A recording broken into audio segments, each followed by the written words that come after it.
Bombo Business News.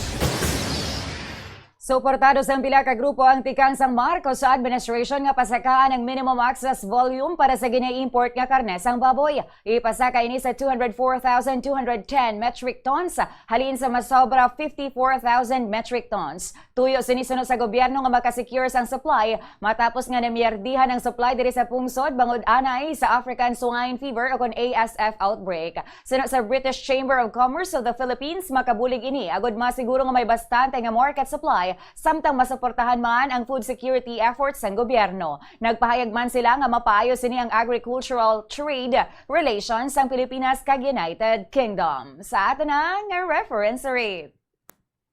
Bombo Foreign Exchange Update is brought to you by Queen Bank Business Banking.